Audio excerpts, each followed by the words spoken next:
আচ্ছা, এটা আমরা নেক্সট কোন সেমিস্টারের বা কোন সাবজেক্টের আর কি অ্যানালিসিস দেখবো এরপর?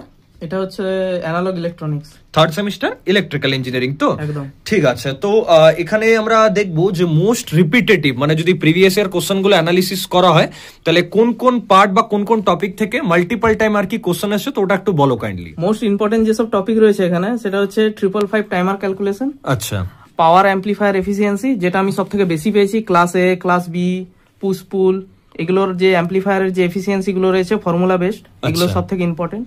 তারপর তোমার বিজেটি। আমি একটা ব্যাপার স্টুডেন্টসদের বলতে চাই যে দেখো, এই যে পেপারটা আছে এটা যদি একটু ঠিকঠাক ভাবে দেখো না তোমরা, যে আমরা স্ক্রিনে দেখাচ্ছি, এখানে কিন্তু ডায়াগ্রাম বেসড কোশ্চেন প্রচুর এসছে একদম। হ্যাঁ, মানে কেউ যদি থিওরি পড়ছো, কনসেপ্ট পড়ছো, নিউমেরিক্যালটাকে অ্যাভয়েডও করতে চাও, তাহলে তোমাদের কিন্তু উচিত হচ্ছে যে অ্যাটলিস্ট প্রতিটা টপিকে ডায়াগ্রাম দেখে যাও। এখানে ফর্মুলাজও মেনশন আছে আমাদের, আই থিঙ্ক একটু জুম করে দেখাও স্টুডেন্টসদের, তাহলে স্টুডেন্টসরা বুঝতে পারবে।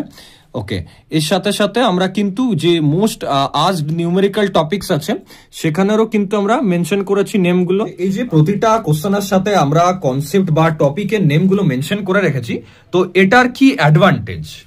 দেখো, পিআইকিউ তে যেসব কোশ্চেন গুলো রয়েছে এখন তো এগুলো রিপিট হচ্ছে না, তাই টপিক গুলো মেনশন করা হয়েছে যাতে তোমরা টপিক গুলো থেকে পড়ে নিলে জানতে পারবে যে কি কি কনসেপ্ট রয়েছে, মানে আসতে পারে। রিপিট নাও হয়, কনসেপ্ট রিপিট হয় বা টপিক যদি রিপিট হয়, আর সেটা হচ্ছেও এখন, তো সেটা যদি কারো জানা থাকে তাহলে ওই টপিক বা ওই কনসেপ্ট থেকে যদি অন্য কোশ্চেনও আসে সেটাও কিন্তু তোমরা কভার করে যেতে পারবে। তো এটা মোটামুটি আমরা কখন নাগাদ কোর্সে অ্যাড করব? এটা তোমাদেরকে ডিসেম্বরের এন্ডে দুটো পিডিএফ প্রোভাইড করা হবে, একটা পিআইকিউ অ্যানালাইসিস, একটা লাস্ট মিনিট সাজেশন, যেটা তোমাদেরকে কোর্সে ডিসেম্বরের এন্ডে প্রোভাইড করে দেওয়া হবে। ওকে ওকে, থ্যাংক ইউ। আর বাকি যারা আছো স্টুডেন্টস থার্ড সেমিস্টারে, তারা কোন সাবজেক্টে নেক্সট এরকম সাজেশন চাও, এরকম ডিটেল ভিডিও চাও, সেটা কমেন্ট করে জানাও।